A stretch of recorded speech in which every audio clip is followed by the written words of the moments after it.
আসসালামু আলাইকুম ফ্রেন্ডস, এডুজেট শিক্ষায় আপনাদেরকে স্বাগতম। আপনারা সবাই কেমন আছেন? আশা করি সবাই ভালো আছেন। বরাবরের মতো আপনাদের সাথে আছি আমি সাইফুল ইসলাম। চলে এসেছি নতুন একটি টিউটোরিয়াল নিয়ে। সো আজকের টিউটোরিয়ালটি কোন বিষয়ের উপর হতে চলেছে সেটা নিশ্চয়ই আপনারা টাইটেল এবং থাম্বনেল দেখে অলরেডি বুঝে গেছেন। তো আমি কথা বাড়াবো না, চলে যাব মেইন টিউটোরিয়ালে। আর মেইন টিউটোরিয়ালে যাওয়ার আগে একটা কথা বলে নিতে চাই, আপনি যদি আমার চ্যানেলে নতুন হয়ে থাকেন তাহলে অবশ্যই আমার চ্যানেলটি সাবস্ক্রাইব করে নোটিফিকেশন বেলটি অন করে দিবেন। আর যারা অলরেডি সাবস্ক্রাইব করে রেখেছেন তাদেরকে অনেক অনেক ধন্যবাদ। যারা আমার এই ভিডিওটি ফেসবুক থেকে দেখছেন তারা আমার পেজটি ফলো করে সাথেই থাকবেন। তো চলুন চলে যাই মেইন টিউটোরিয়ালে।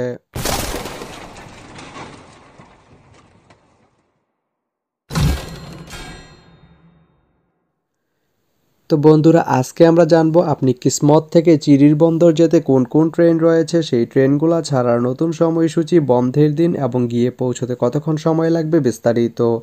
আমি যদি আপনাদেরকে ট্রেনের সময়সূচিগুলো বলে দেই, আপনি কিসমত থেকে চিরির বন্দর যেতে প্রথমেই যে ট্রেনটি রয়েছে সেটি হচ্ছে দুলনচাপা।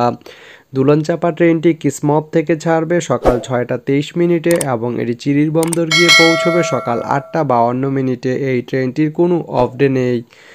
এরপরে রয়েছে বাংলাবান্ধা।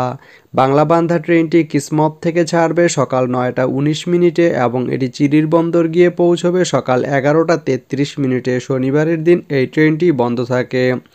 এরপরে রয়েছে কাঞ্চন। কাঞ্চন ট্রেনটি কিসমত থেকে ছাড়বে দুপুর 3টা 52 মিনিটে এবং এটি চিরির বন্দর গিয়ে পৌঁছবে সন্ধ্যা 6টা 33 মিনিটে। এই ট্রেনটির কোনো অফ ডে নেই। এরপরে রয়েছে একতা। একতা ট্রেনটি কিসমত থেকে ছাড়বে রাত 9টা 27 মিনিটে এবং এটি চিরির বন্দর গিয়ে পৌঁছবে রাত 11টা 30 মিনিটে। এই ট্রেনটির কোনো অফ ডে নেই।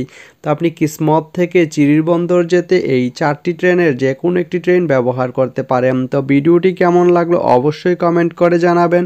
আর ভিডিওটি যদি ভালো লেগে থাকে বা আপনার কোনো উপকারে এসে থাকে তাহলে ভিডিওতে একটা লাইক করে দিবেন, কারণ আপনার একটা লাইক আমাকে অনেক ইন্সপায়ার করে নতুন নতুন আরও ভিডিও বানাতে।